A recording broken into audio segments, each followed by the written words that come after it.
Hi, this is Carol from Owl's Nest Quilters, cutting it up with Carol once again. Today's episode, we're calling them episodes now, today's episode will cover what we're going to call shape shifting, which is taking a shape and doing all kinds of things with it, using the various buttons and tools that our machines come with. Today I thought that I would go through some little things that sometimes we take for granted that everyone knows. So I just want to go through a couple of the features that you may or may not be familiar with. We're going to go ahead and retrieve data. We're going to take a pattern, and I'm just going to take a triangle. And in this screen, I can change the triangle's size.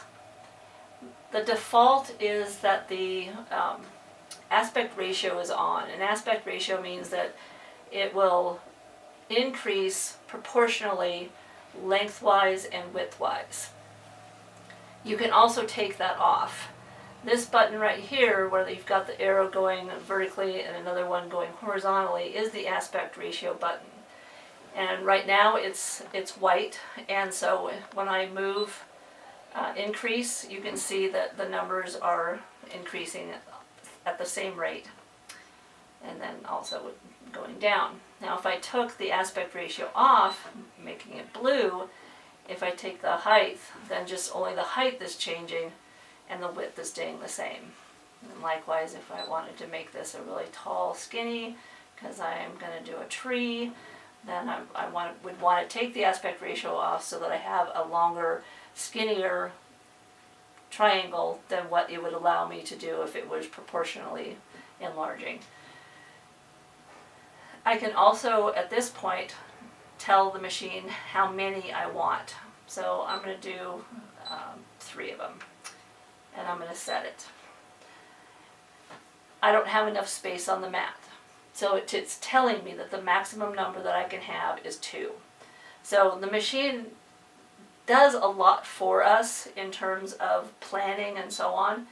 So I need to take that down to 2, and I can set that, and now it's allowed me to do 2.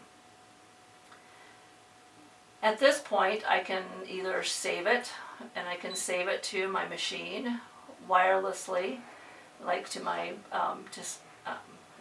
Canvas workspace or to my embroidery machine, or I can save it on a stick. But I'm not ready to save it.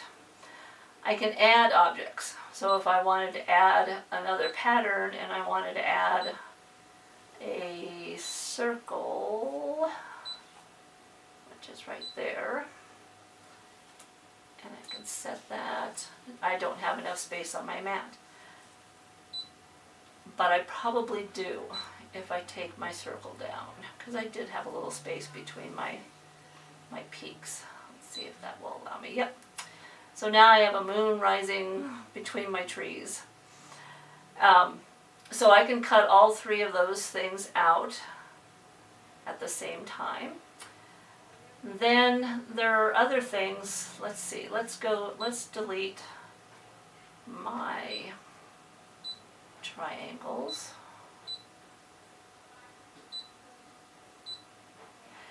And I'm going to take my circle, and I'm going to object edit. And here too, the first button, I can increase the size of it or decrease it. I can take the aspect ratio off and make it an oval. Try to get it back to somewhat of a circle. There we go. I can tell it how many I want. So I want, and this is a weird kind of counting system. It always automatically adds the one that that's already there. So if I want 8 in total, even though I had one there, I need to have this number say 8. I can't just add 7 or put 7 there, because that's how many I'll get, is 7. So whatever the number is that you want is the number that needs to go on there. So I want 8, and I have 8, so now I have 8. And now I can sit there and painstakingly do this and make them go apart and adjust them. I can also, which doesn't really make sense with a circle, but I can change the angle of my objects. This one, I can add a seam allowance. So if you are using your machine to cut out your quilt pieces, you can add a seam allowance. And they have different widths that you can do. You can either do it in millimeters or in inches. I can go to a 5/8 inch if I'm sewing, or a 1/4 inch if I'm quilting. And all I would need to do is put the on and OK. And you can't really the camera's probably not picking it up, but now I have two circles. I have a circle within a circle. So I have my 1/4 inch seam allowance on the outside circle and the size that I wanted my circle to be, the finished circle, on the inside. This is one where you can change you can reverse the design, but again, with a circle it doesn't really make much sense. I can add a fill pattern, and I don't know if too many people know that that's something that we can do. So especially if you are using your machine to draw, you can do your fill pattern on, and then you can pick your fill pattern. So if I want to add this kind of cool thing, and I say OK, now my circle has a pattern inside, which would make a great thing if you're doing card making. You can do fills within your designs. Let's see. This one, you know what? I have to do more research on that one. I'm not sure what the use is of that one.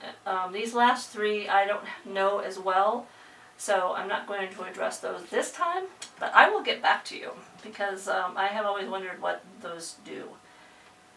The other thing we can do is to tell the machine the cut area and then change the background. So if I were going to cut these out of fabric and I have a black fabric, you're not going to be able to see the black lines on the black fabric. So I can change my background to this one and they will show up. So that's a nifty little trick there. So those are just some quick little tips on all of what these buttons do. And like I said, I will get back to you on those last three. But it's important for you to know that you have these capabilities in your machine, and don't be afraid to press buttons. So that's the only way that you're going to learn, is by pressing your buttons and making sure that you have everything the way that you want it. Owl's Nest Quilters, because you love to create. Yeah.